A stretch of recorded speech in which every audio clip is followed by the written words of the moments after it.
So 24,000 ఓట్ల almost close to 25,000 ఓట్ల ఆధిక్యంతో నవీన్ యాదవ్ గెలుపొందారు.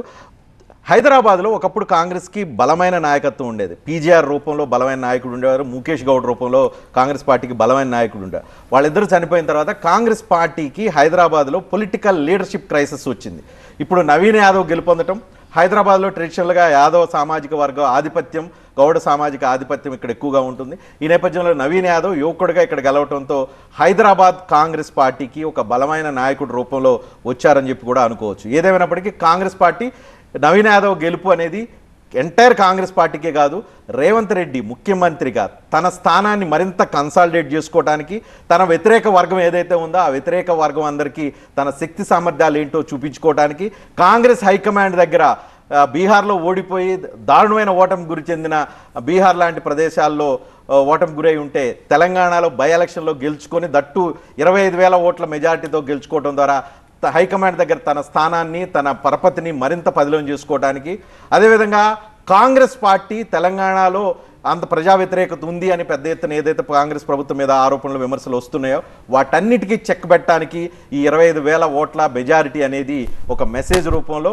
ఒక సమాధానం రూపంలో ఖచ్చితంగా తెలిసే అవకాశం ఉంది. ఈ రకంగా చూస్తే కాంగ్రెస్ పార్టీకి, రేవంత్ రెడ్డికి ఇది గొప్ప మెజారిటీగా, గొప్ప విజయంగా మనం భావించాలి.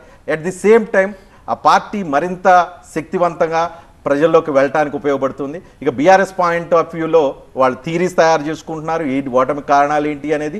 అదే సందర్భంలో బీఆర్ఎస్ ఓటమికి గల కారణాలను అంచనా వేసుకొని విశ్లేషణ చేసుకోవడానికి ప్రస్తుతం కేటీఆర్ తన పార్టీ వార్ రూమ్లో మీటింగ్ పెట్టుకున్నారు. మరొక గంటలో ఆయన మీడియా ముందుకు వచ్చి ఆ ఓటమికి, బీఆర్ఎస్ ఓటమికి గల కారణాలు ఏంటి అనేది స్పష్టత ఇచ్చే అవకాశం ఉంది. బీజేపీ ఇప్పుడు సీరియస్గా రిలీజ్ కావాల్సింది, బీజేపీ 8% ఓట్ షేర్తో మాత్రమే ఉంది. ఈ 8% ఓట్ షేర్ రావడానికి ట్రెడిషనల్గా జూబ్లీహిల్స్లో బీజేపీకి పెద్ద బలం లేదు. ఈ నేపథ్యంలో జూబ్లీహిల్స్తో సహా తెలంగాణలో ఉన్న మెజారిటీ నియోజకవర్గాల్లో బలాన్ని పెంచుకోవడానికి ఎట్లా అనేది బీజేపీ వ్యూహరచన ఆలోచన చేయకపోతే ఆ పార్టీకి తెలంగాణలో 2029కి స్థానం ఉండదు అనే విషయాన్ని వాళ్ళు రిలీజ్ అవ్వాల్సిన పరిస్థితి కనిపిస్తుంది.